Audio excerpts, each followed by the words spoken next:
Ini rasa khutbah kalau ada mimbarnya. Bismillahirrahmanirrahim. Assalamualaikum warahmatullahi wabarakatuh.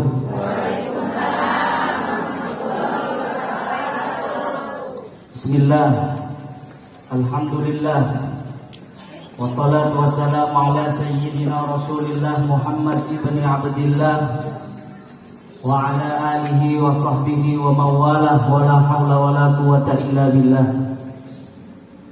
Allahumma salli wa sallim ala sayyidina Muhammadin wa ala alihi wa sahbihi ajma'in. Rabbi shrah li sadri wa yassir li amri wahlul 'uqdatam min lisani yafqahu qawli. Yang saya muliakan serta saya ta'zimi guru kita bersama, pengasuh Majelis Taklim Baitul Nahri, Bapak Kiai Karyudi SAG. Alhamdulillah, kita doakan Bu, mudah-mudahan Pak Kiai Karyudi senantiasa sehat. Sebab kalau beliau nggak sehat, umat susah Bu. Maka didoakan terus, jangan dilupakan.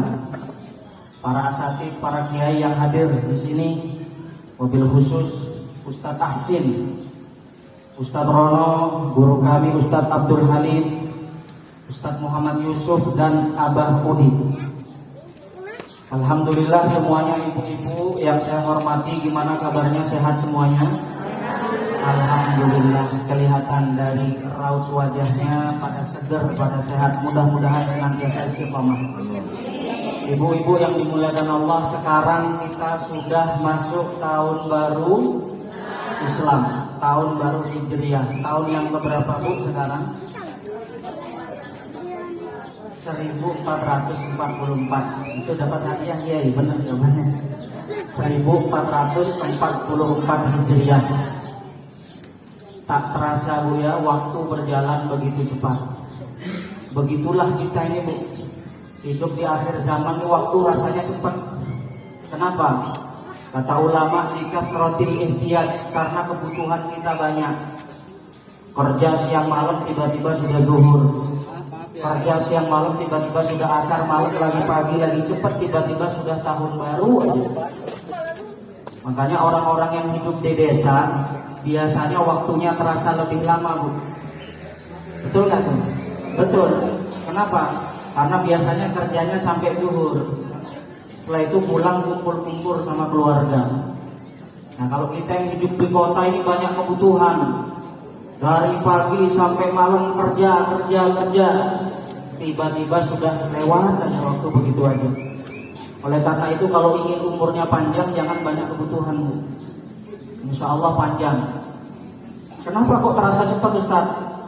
Ya tadi kita terlalu menikmati hidup ini. Hidup kalau terlalu nikmat, waktu terasa cepat. Mas Dimas tanya, kalau nonton sepak bola 2 kali 45 menit jam 3 subuh, rasanya kayak 15 menit. Betul ya? Cepat, kenapa? Karena dinikmati. Coba ibu sakit gigi. Sakit giginya 2 hari, rasanya 2 bulan. Maka kalau ingin umur terasa panjang, ya sesekali harus sakit. Tapi mudah-mudahan semua yang di sini umurnya panjang, sehat walafiat semua. Kita berdoa tahun baru Islam ini rezekinya sama Allah dibuka semuanya, lancar semuanya rezekinya. Amin ya robbal alamin. Bapak-bapak, ibu-ibu, para kiai yang dimuliakan Allah, singkat saja. Ada ulama bernama Imam Qushairi. Siapa namanya Bu? Imam Qushairi rahimahullah. Kata Imam Qushairi, rizki itu ada 2 jenis. Yang pertama rizkun matlub, rizki yang kita cari. Jenis yang kedua rizkun talib, yaitu rizki yang mencari kita. Atau bahasa lainnya ada rezeki yang terduga, ada rezeki yang tidak terduga. Kalau bahasa Al-Qur'annya min haitsu la yahtasib, rizki yang gak diduga-duga.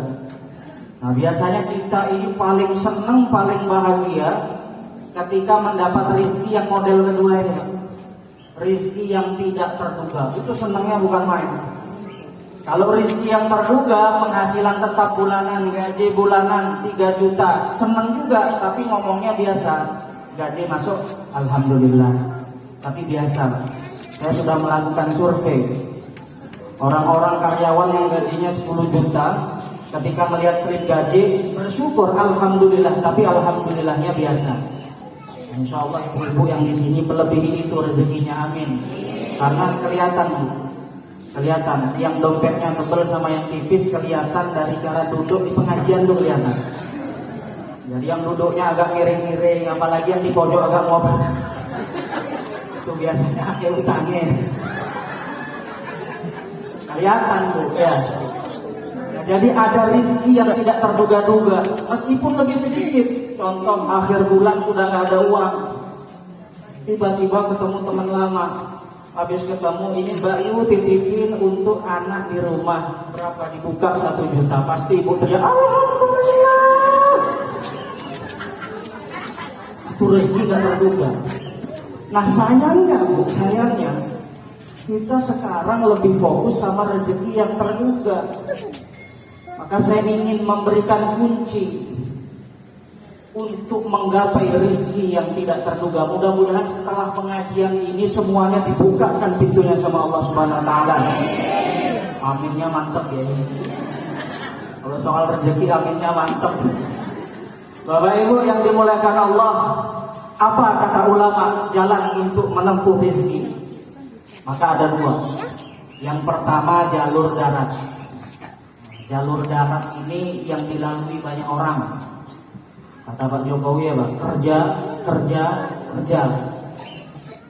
Itu jalur darat. Kalau jalur darat Bapak Ibu rame, macet, penuh. Bukannya nggak penting, tapi jangan lupa ada satu jalur lagi yang nggak dilewati banyak orang, yaitu jalur langit. Kalau nggak percaya Ibu toleh langit, rame apa sepi? Sepi. Wah ini jarang yang lewat ini. Maka kata ulama, kalau ente ingin rezeki yang berkah, jangan cuma fokus sama yang jalur darat, tapi perhatikan juga jalur langitnya. Saya membahas ini karena saya membaca beberapa kitab, buku dan pengalaman pribadi, menemukan beberapa orang yang oleh Allah rezekinya dibuka lewat jalur langit. Siap mendengarkan Bu? Ya, lanjut apa tidak? Mantap pengajian di sini ya. Lanjutnya itu lanjut gitu. Baik Bu, kita mulai. Kita awali dari Al-Quran surat Ali Imran. Allah katakan, menceritakan tentang kisah Sayyidah Maryam. Apa kata Allah? Kullama dakhala alayya Zakaria al-mihraba wajada 'indaha rizqa. Qalat anna laki hadha. Qalat huwa min 'indillah. Innallaha yarzuqu man yasha'u bighairi hisab. Kata Allah menceritakan kisah Sayyidah Maryam. Jadi Sayyidah Maryam ini sejak dilahirkan sudah gak ada kerja apa-apa. Kenapa? Karena orang tuanya ketika hamil nazar, ya Allah saya nazar anakku nanti yang lahir akan aku suruh khidmah murni untuk agamamu.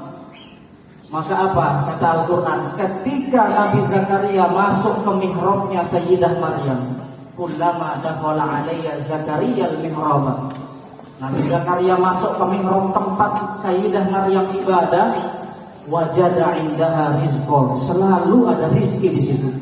Kaget Zakaria. Loh ini apa ini?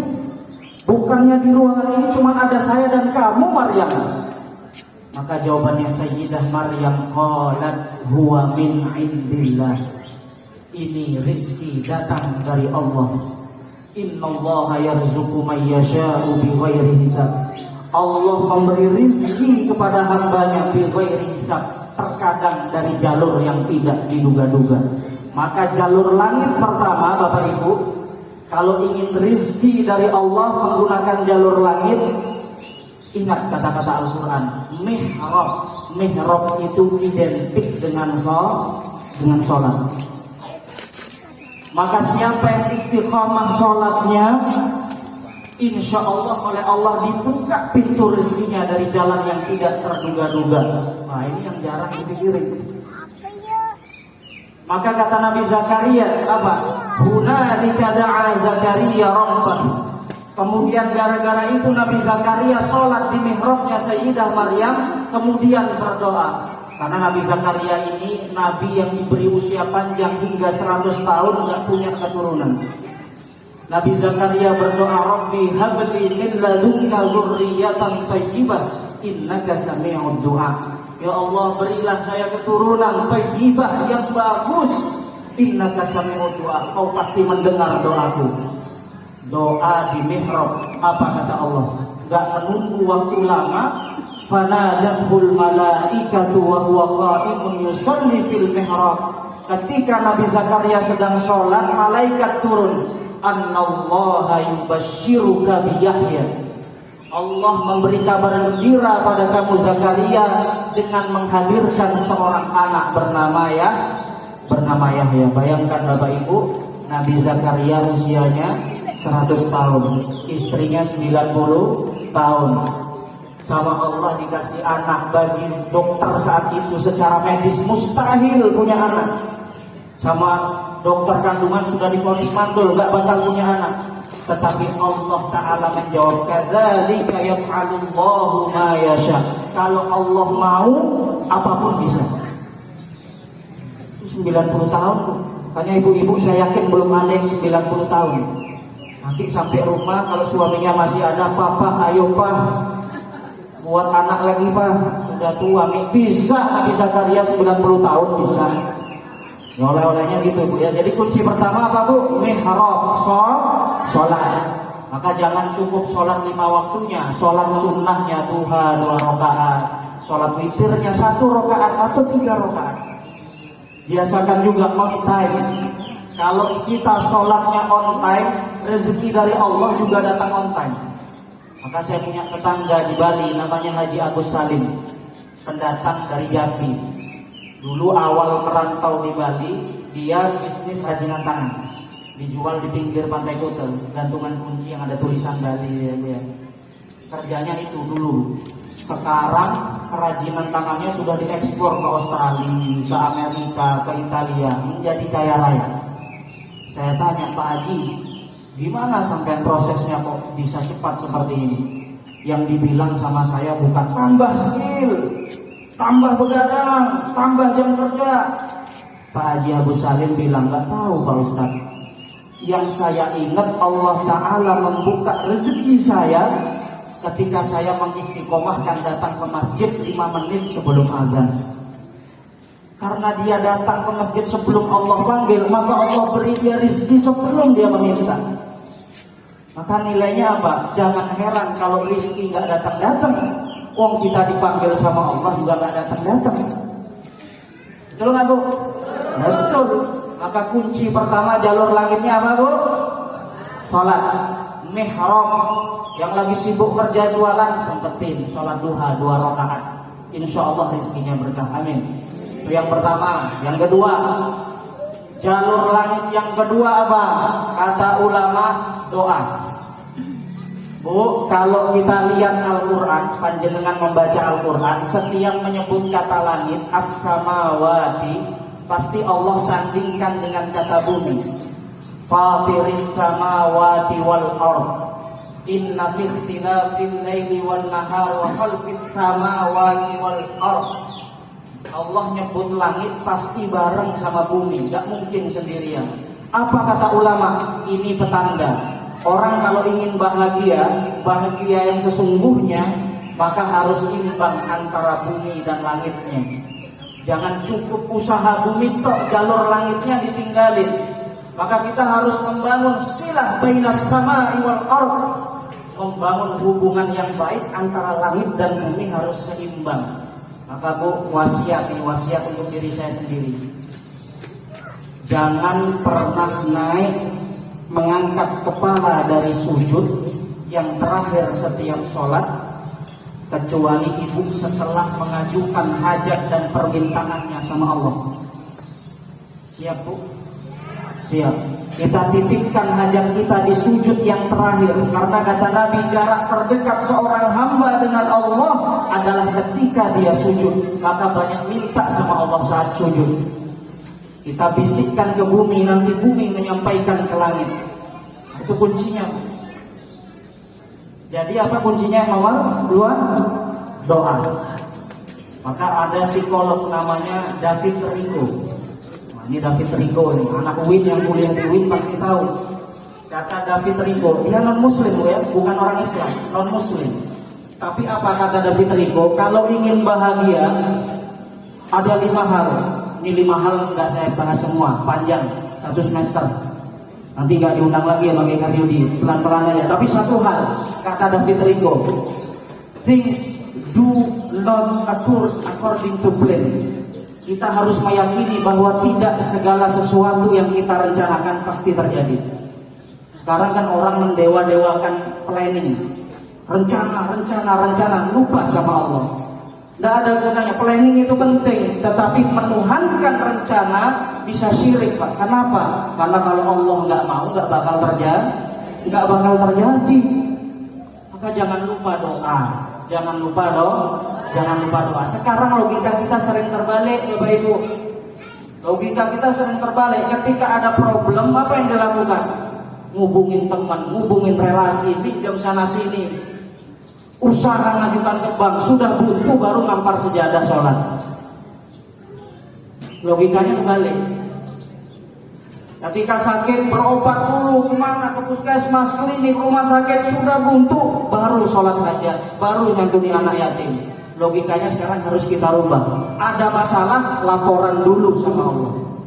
Jalur langit dulu tempuh, baru jalur bumi. Ini saya mau cerita, ini kisah nyata. Saya nikah belum sampai 1 tahun. Oktober 2021, bulan Maulid tahun lalu, hampir 10 bulan. Maka ada teman saya ketika saya ngundang dia nikah kaget, wih, kok cepat nikahnya nih, kok sat-sat katanya. Nggak ada kabar-kabar pacaran, nggak ada posting-posting foto sama harem, sama cewek, tiba-tiba ente udah nyebar undangan aja. Akhirnya dia curhat ke saya. Ternyata dia curhat sudah hampir 15 kali membawa calon dia, semuanya gagal, nggak disetujui sama orang tuanya. 15 calon bolak-balik, kadang orang tuanya yang perempuan yang nggak setuju, kadang orang tuanya yang nggak setuju. Maka dia datang, sudah 15 cewek ini gagal semua, nggak ada yang di ACC. Dia datang ke seorang dosen, kata dosennya, nah, kamu kalau mau cepat disetujui, cari jodoh yang agak mirip wajahnya sama ibu kamu. Ini beneran, dia nyari ke daerah Pamulang, Tangerang Selatan. Mahasiswi Unpam, Universitas Pamulang, dilihat-lihat kok mirip ibu saya. Akhirnya dijadwal, ayo kita dibawa ke rumah. Akhirnya Bu, duduk Bu, ini calon saya. Sudah saya ke 16 Bu, 15 sudah gagal semua. Ibunya duduk ngamati calonnya itu. Termenung ibunya. Kemudian si gadis itu senyum. Ketika senyum, kok mirip saya gitu. Kemudian dilihat gaya duduknya, dilihat cara dia naruh gelas. Gerak-geriknya udah persis saya. Dalam hati ibunya bilang, ini fotokopian saya. Gimana Bu, setuju nggak Bu? Cocok. Serius Bu? Cocok. Bu, sekali lagi Bu, beneran cocok, kata ibunya. Mantap, sampai 3 kali ngomong cocok. Ibunya ngomong cocok, bapaknya keluar. Apa nak? Ini Pak calon saya. Kamu jangan nikah dengan perempuan model kayak gini. Saya 30 tahun tersiksa sama ibu kamu. Gagal lagi Bu, yang ke-16 bapaknya yang gak setuju. Jadi dia cerita ada aja. Maka saya bilang, ente terlalu pakai jalur darat, ente terlalu pakai jalur bumi. Jodoh itu rezeki, maka pakai jalur langit. Maka saya ceritakan, saya dapat jodoh, alhamdulillah Bu, bukti nyata pribadi. Gak banyak cincong, gak banyak pacaran. Lulus kuliah, saya menghatamkan Al-Quran. Saya niatkan, ya Allah, dengan berkah hataman ini, urzuqni zaujatan salihah. Jamilah, ada jamilahnya. Yang solehah dan cantik. Solehah itu gak cantik gak cukup. Apalagi Pak Ustadz. Kalau Pak Ustadz istrinya kurang cantik, nanti ngelirik-ngelirik kan repot. Maka saya minta yang soleha dan cantik. Saya ngatamin Quran di Zambal, di makam para aulia di Tarim. Tidak lama setelah khatam, malam-malam adik saya mahasiswi UIN Malang, dia ngupload foto sama temannya di atas beca. Temannya seorang gadis Melayu Kepulauan Riau, dia upload. Terus saya lihat, hati saya bergeser. Karena katanya salah satu tanda jodoh hatinya deg-degan. Saya melihat fotonya udah deg-degan. Akhirnya saya komen di komen Facebook itu. Itu aja komen saya. Kasih kode ke adik saya. Ternyata diseriusin Pak. Sampailah kabar ke abahnya. Ternyata apa Pak? Saya punya teman orang Riau banyak. Dia bilang, Pak nih, tradisi di Riau itu kalau nikah maharnya 100 juta. 100 juta. Saya tanya ke beberapa orang Riau, semuanya begitu, 100 juta. Saya mikir, ya Allah, saya guru ngaji, guru madrasah, guru pesantren, 100 juta dapat dari mana? Tapi saya nggak repot, ngajuin lagi saya proposal ke Allah. Saya ngatamin Al-Quran di makam luar Batak. Habis khatam Quran, saya berdoa dengan penuh khusyuk. Ya Allah, kalau memang dia jodoh saya, ya Allah permudah ya Allah. Namanya istri saya Zahra Khairul Nisa. Kalau memang dia jodoh saya, permudah ya Allah. Tapi kalau dia bukan jodoh saya, jodohkan dia dengan saya ya Allah. Kalau dia jodohnya orang lain, gagalkan ya Allah. Kalau dia takdirnya bukan sama saya, ubah takdirmu ya Allah. Saya berangkat ke Tanjung Pinang. Bismillah, minta sama abahnya. Ternyata apa? Bim salabim abrakadabra. Mungkin karena penampilan saya tidak meyakinkan, melas begini Bu ya, agak kurus-kurus gimana. Kata abahnya, kamu tidak usah mikir biaya, yang penting syariatnya sah, masalah tradisi bisa kita pikirkan sama-sama. Alhamdulillah. Kenapa? Jalur langit. Allah yang membolak-balikkan hati hambanya. Maka minta sama Allah. Itu yang kedua.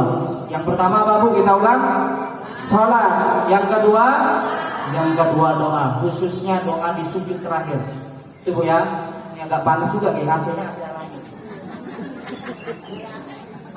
Yang terakhir Bu, yang terakhir banyak-banyak. Yang ketiga kata ulama, kalau ingin rizki jalur langit, perbanyak zikir. Zikir apa yang paling utama? Kata Al-Quran di dalam surat Nuh, Faqul tustaghfiru rabbakum innahu kana ghaffara yursilis samaa 'alaikum midrara wa yumdidukum bi amwalin wa banin.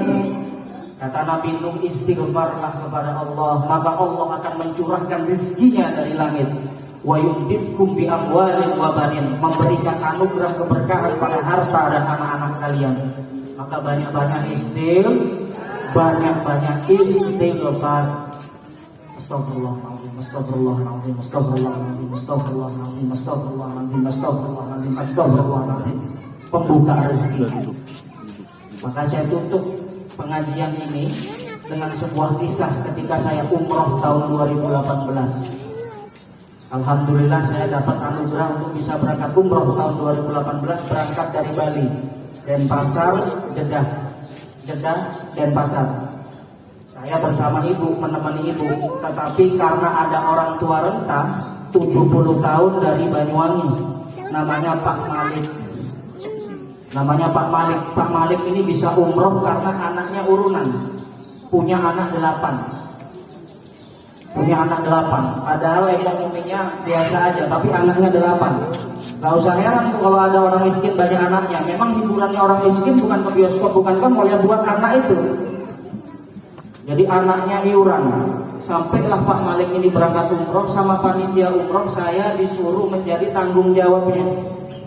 Temani Pak Malik kemanapun, tawaf saya yang nemenin, sa'i saya yang nemenin. Ibu saya malah saya tinggal karena ibu saya masih sehat, alhamdulillah. Apa yang terjadi Bapak Ibu? Pak Malik bilang ke saya, nak, besok saya ingin nyium Hajar Aswad. Saya ingin nyium Hajar Aswad, tolong temani saya. Waduh, nyium Hajar Aswad. Ibu kalau ingin tahu gimana susahnya nyium Hajar Aswad, buka YouTube, lihat suasana tawaf di Ka'bah. Penuh orang, Bu. Saya ngelihat layar, gak bakalan bisa ini. Harus bertempur sama saudara kita dari Afrika sana. Yang kalau kita berdiri, kita tuh ngadep keteknya dia, saking tingginya. Badannya tinggi, jadi kita berdiri keteknya ini. Akhirnya saya nggak mau mengecewakan Pak Malik. Ayo Pak, bismillah. Tapi dengan satu syarat, panjenengan jangan melepas tangan saya sedetik pun, jangan dilepas. Harus erat kita tuntunan. Enggak siap, dia jalannya udah ringkih. Jalannya sudah ringkih. Kemudian kita masuk ke pelataran Masjidil Haram. Saat itu Masjidil Haram masih direnovasi. Jadi Bapak Ibu masuk Masjidil Haram, itu nanti ada ruangan lagi, masuk lagi, baru Ka'bah paling dalam.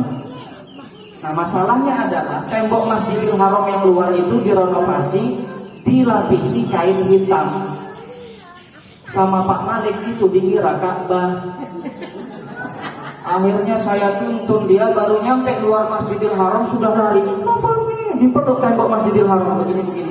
Saya bilang ini bukan Ka'bah Pak, dia bilang Ka'bahnya masih di dalam. Oh gitu ya, iya makanya nggak ada orang di sini. Oh iya, akhirnya masuk lagi. Pelan-pelan kita tawaf, pelan-pelan kita tawaf, pelan-pelan kita tawaf, pelan-pelan kita tawaf, sampai lurus Hajar Aswad.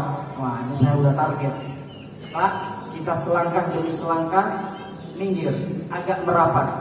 Apa yang terjadi? Ketika merapat sudah semakin dekat, saya ditabrak sama rombongan orang Afrika. Sehingga saya dan Pak Malik terpisah, saya terpental, jadi tangan kita terlepas. Oh, Buddha itu.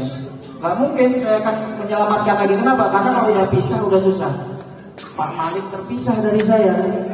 Saya tidak mungkin balik, muter balik karena akan ketabrak. Akhirnya saya udah tawakal sama Allah. Ya Allah, saya titipkan Pak Malik.